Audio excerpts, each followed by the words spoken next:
tell this story that you won a car, and how did you win this car? I open the letter and it says, "Congratulations, you have been selected to come to the Mobile, Alabama bowl game." They have the car parked on the field. And I was like, oh my gosh. And out, like a few moments later, they announced the winner of the Saturn Ion. And I really felt a little disappointed, really, with God. Like, I did not feel like this was fair. Welcome to Good Neighbor Game Changers. We're Matt and Brittanie, here to help you love boldly, lead with purpose, and shift the atmosphere right where you are. This is your place to get encouraged, equipped, and activated to live on mission. It starts by loving our neighbors in life and in business. This is Good Neighbor Game Changers. Grab your cup of coffee and tune in. Welcome back to Good Neighbor Game Changers. Matt and Brittanie here. Got an exciting episode for you. This is going to be some really cool rare air story that we're about to get into. Britt, anything you want to kick us off with before we get into the story? Well, I'm going to be talking about something that happened to me when I was 20 years old. You tell this story that you won a car. Like, how the heck does that happen? Who wins a car, first of all? And how did you win this car? All right, well, let's take it from the top. Okay. So it's my senior year at UTEP. Okay, there we are. I actually got hurt. Okay. I hurt my back in the summertime. Okay. And I had worked really hard. I rehabbed, I hired a coach. And the most bizarre thing is that I had to run a 7-minute mile. And y'all, I couldn't do it. I tried 16 times. I came very close.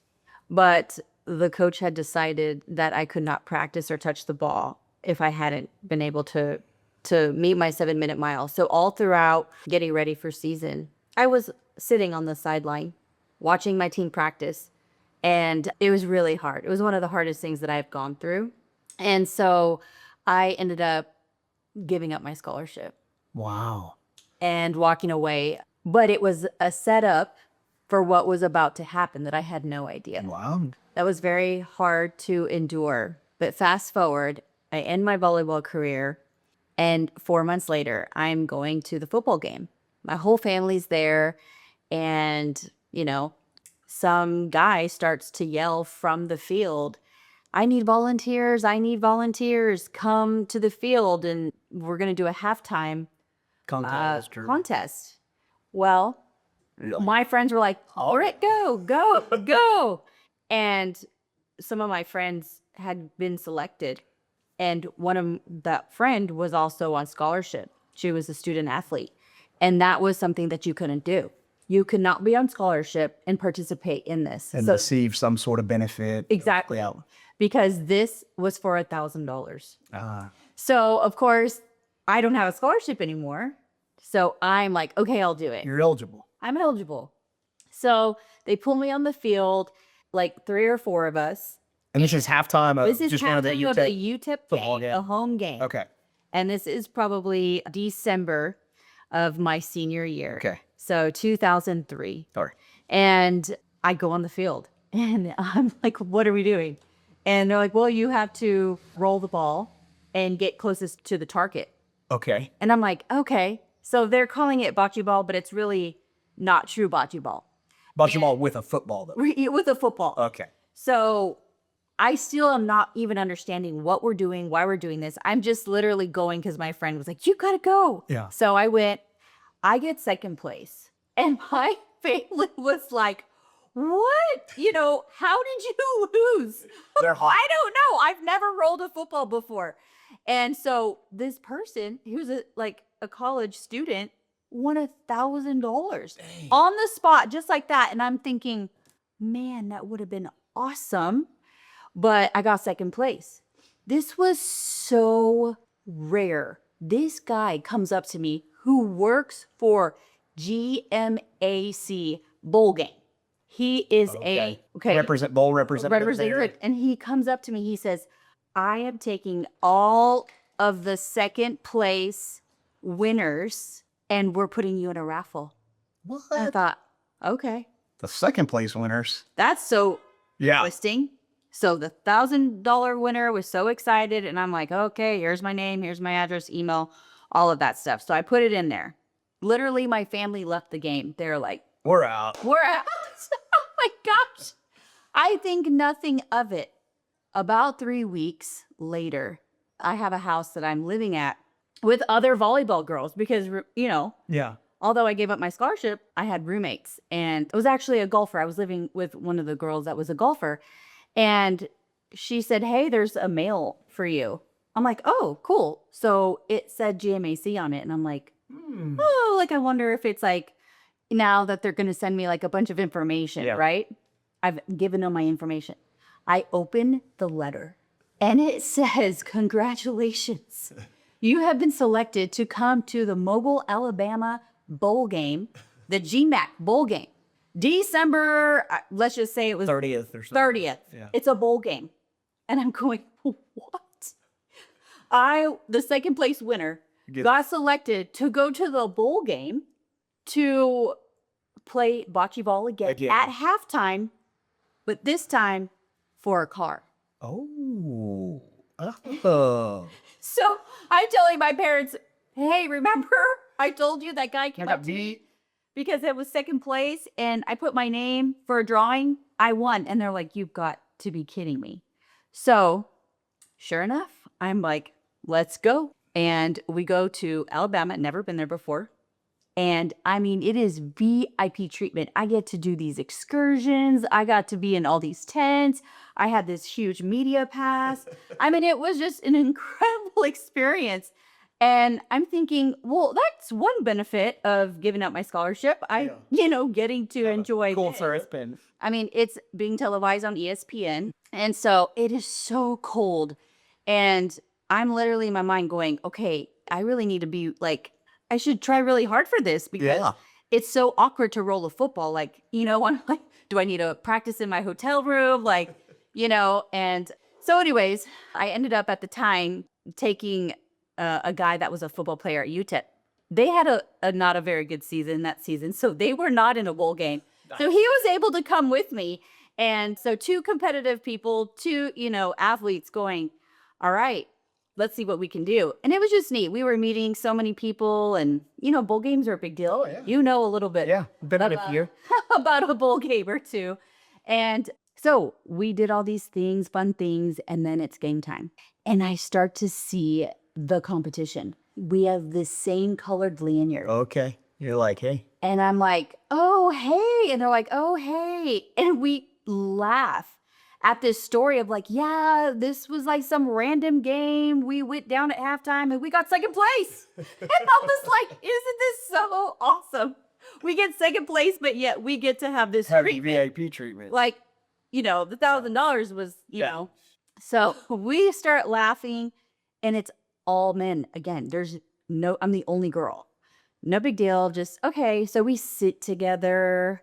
And we're from all over the U.S. Like, I don't remember where they were from, but, we would have never met these people. They call us down early, like, hey, start getting ready. And I was just having fun. I didn't really, yes, I'm thinking, oh, it's a Saturn Ion car. Okay, just a great experience. Sure. Yeah. Wasn't really going in like super like focused until I go. And we all are there with our lanyard. And all these people who work for the bowl game, also who work for Saturn, are waiting. And it's freezing. And it's on ESPN. So it's, TV timeouts. It's like and I'm down there. And we couldn't take a phone. So I have no phone. And, my parents are, of course, like, oh my gosh, like trying to watch it on TV, really trying to await the news because it's going to happen so fast. Well, the guys literally start to talk to each other and they're like, yeah, we're not worried about her. So we had to make a drawing of who goes first, second, third, and fourth. To go first is the worst because you go and they can knock your ball. Yeah. I draw first and I'm like, gosh, man, this is not a good position, but okay. Nevertheless, we're going to have fun. and I'm freezing. I'm in like a full like fur coat head to toe because from El Paso, like we don't have extremely cold winter. So I am freezing. So they start to just kind of talk a little smack. Like, I'm not worried about her. And I'm like, wait a minute. So I get a little bit like, stirred up, like, let's a little bit. And so I'm getting a little bit like, whew, all right, like I'm going to just not be thrown to the side here. Yeah. So then here we are. This episode is brought to you by Good Neighbor Coffee, our own passion project brewed with purpose. At Good Neighbor Coffee, we believe your morning cup should do more than just wake you up. It should inspire you to love boldly and live on mission. Every bag of coffee you buy helps support local and global initiatives, from building community to funding outreach. It's coffee with a kingdom impact. So whether you're starting your day, leading your team, or just needing that midday reset, brew a cup that fuels more than just your body. Choose purpose. Choose impact. Choose Good Neighbor Coffee. Order now at goodneighborcoffee.com and let your coffee be part of the mission. They announce us. We're on the Jumbotron. And here we are. Here's the ball. My hands are freezing. I'm like, but I can't use gloves because I need to touch the ball. So no gloves. And just like that, they, have my name and they're like, Brittanie Portillo up first. They have the car parked on the field. It's like neon blue with like a green stripe. And I was like, oh my gosh. So I go and it's good. I'm like, okay. I went like a little like granny style. Granny style. It was how I bowl too. And it was And straight. just go straight. It's straight. Well, here comes the guys. And I'm going, shoot, what if they're going to try to knock it out? Well, this guy goes up like a bowling ball. Boom. And it goes boom, all the way to the right. And I was like, yes, okay. He's out. He's out. And surely I'm going, oh, that guy is going to learn and do what I did. No, this guy goes. The next guy, the third guy. Goes to the right. And I'm like, what? So you're out there. Second guy runs his off. Third guy gets up, does the same thing. Same thing. And so I'm like, okay, the third guy is probably going to go like this. Which is the final guy. No, this guy goes the same thing. And I'm like, oh my gosh. Because we only have two tries. Yeah. I am literally in the closest. I'm winning. I'm like, okay, one more. What do I do? Because do I try to butt mine? What do I do? So of course I'm like granny style, like, okay, here we go. And it went past the target. So I was like, okay, I got one in the front, one in the back. Okay. Cool. Surely I'm saying He's got to learn. are going to learn. They're not going to they're going to do it soft. They did a little bit better and one was super close. And I'm thinking, I think that guy got in front of mine. So he does a little bit better. The other guys, boom, went off again. It was too much. That it just went to the right. It's like a golf shot. You just, and it just kind of takes off. And then the other guy, just went way too short. Yeah.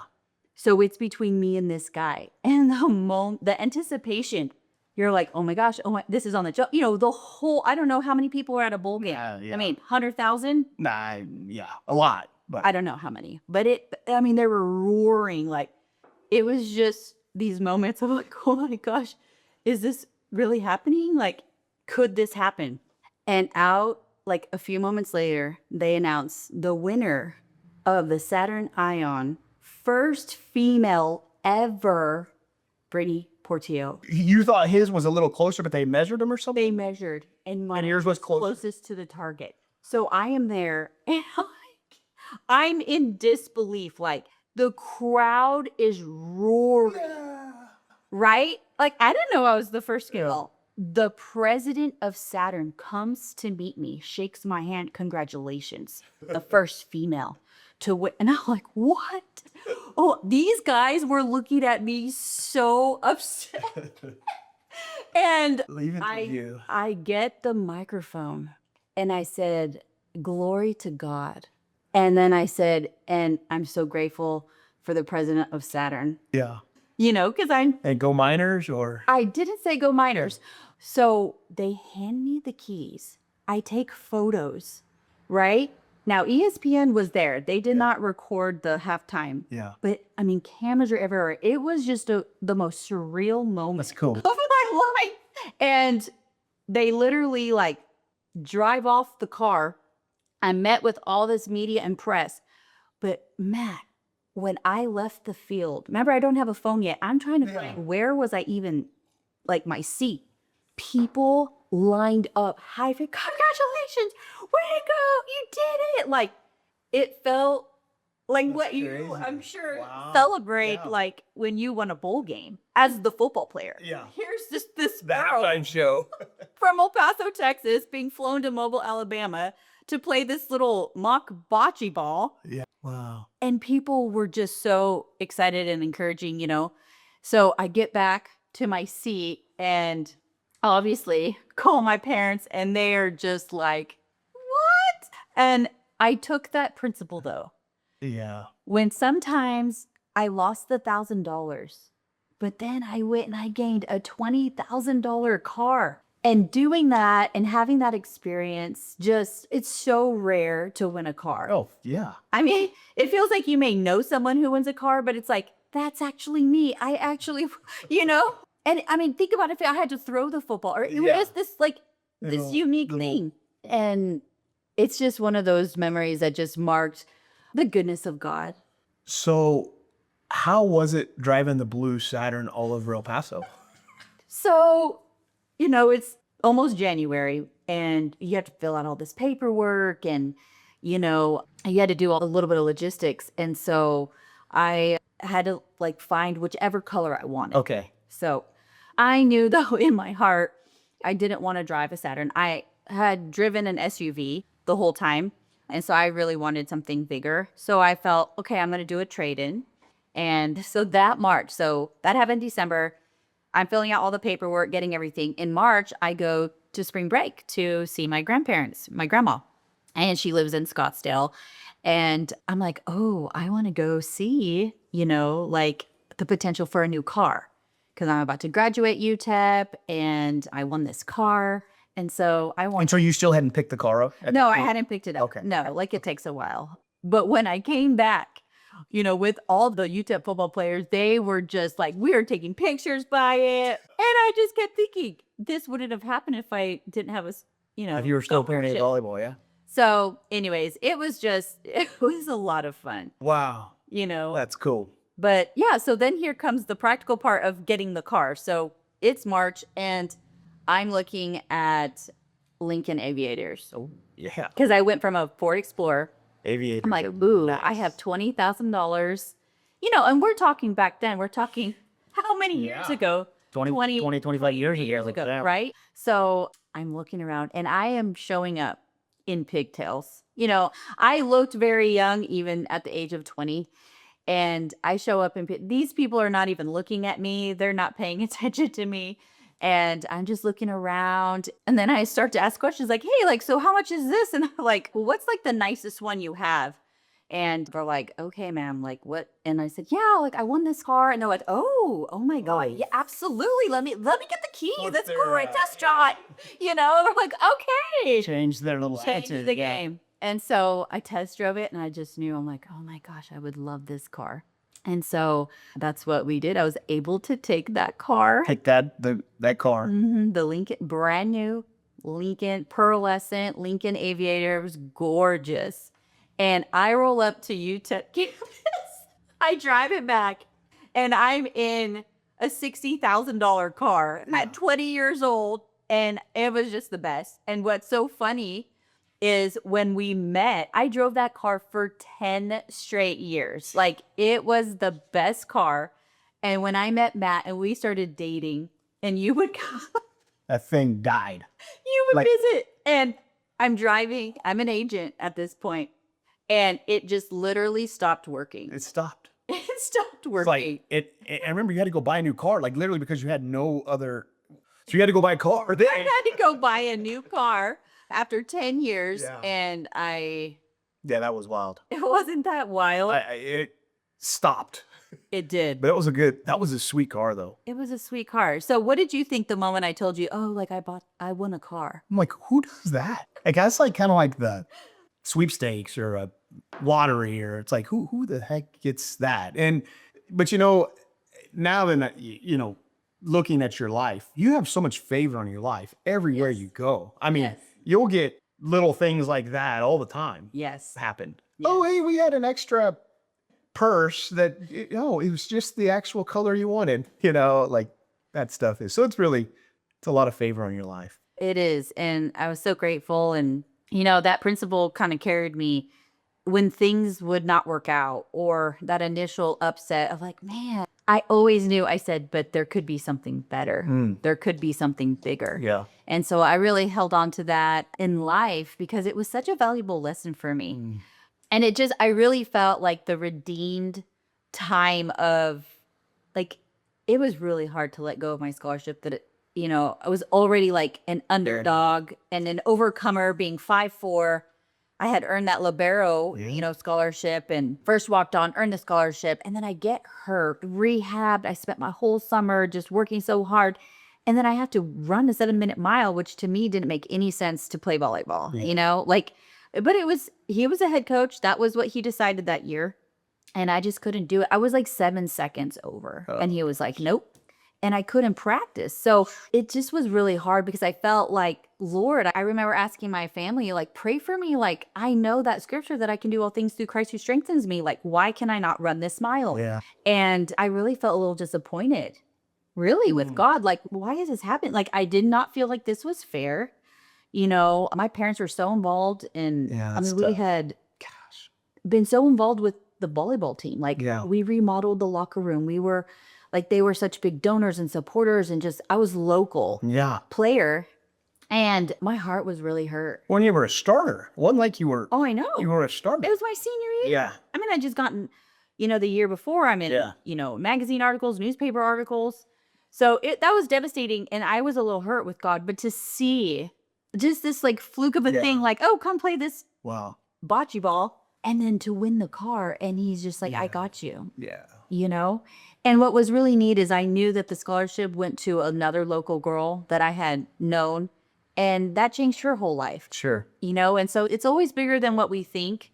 And that kind of was a healing moment. And then I knew that it was him. And so I could, on the microphone, give glory to God. Yeah. During this During the game. Yeah. That's First female. I don't know if any females have won since, but my gosh, if you get called on to do a halftime, do it. Yeah.